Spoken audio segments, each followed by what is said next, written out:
Good morning. Good morning.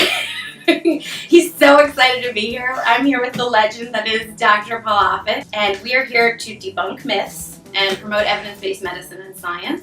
So why don't we just start talking about vaccines? Okay. How hard is it to make a vaccine? From soup to nuts.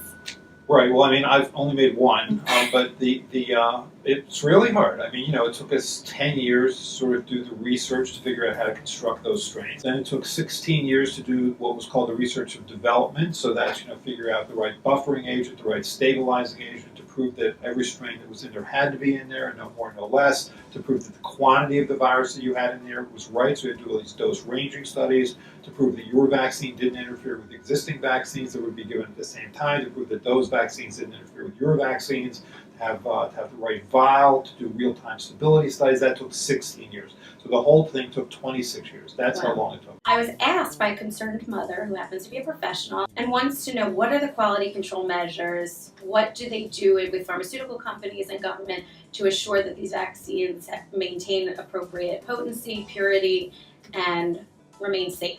That was a question. Right. I mean, so she should go to a pharmaceutical company and watch them make it. It would be stunning to her how hard it is to do that. I mean, you have to prove that it's really the process that's the product. I mean, it's not like a small molecule drug, like Valium. I mean, there you can just look at the quantity of that particular molecule that's there. It's easy. But here, it's the process. I haven't made Valium recently in a pharmaceutical company. The standard thing that a pediatrician will hear is, why are they giving so many now versus when we were little? What's your response to that? Because we can. Because why not protect children against diseases that can cause them to suffer, be hospitalized, and die if you can? Other things that I often hear from parents and concerned family members would be, I have a friend who their child had a vaccine and then the child was diagnosed with autism. What's your response to that? Yeah, vaccines don't prevent autism. There are going to be thousands of children who after they get vaccines, could develop all the things that children typically develop in the first few years of life. Vaccines only prevent vaccine-preventable disease. So I think when the parent can reasonably ask the question, oh, my child is fine, they got a vaccine, now they're not fine. Could the vaccine have done it? Perfectly reasonable question. The good news is it's an answerable question. So you can do a scientific study to look at whether or not the rate of autism is greater in a vaccinated versus unvaccinated group.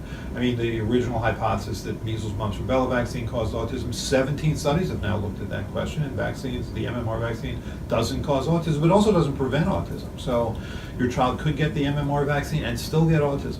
It's very emotional for me doing this, and I have in my head that there are children who come into this hospital every year who suffer because their parent chose not to vaccinate them, and there's at least one death every year in this hospital from flu or pneumococcus or occasionally pertussis. We even had a chickenpox death. Because the parent made a bad choice made based on bad information. And I frankly, to be perfectly honest with you, see the people who put that bad information out there as evil. I want to free associate with you. Jenny McCarthy. Healthcare guru. And Jenny McCarthy is a celebrity. I mean, people know her. She's not exactly an A-level actress, but she's a well-known person. She's funny. I mean, she's an actress. She's pretty. I mean, so she has a platform. She's chosen to use that platform to do harm. Stephen Colbert. He's great. I love him. He's a scientist. He's a scientist, he's a comedian. Jamie Wells. Jamie Wells, my new BFF. You heard it here. You heard it here. Everyone heard that. You're the best. Thank you so much.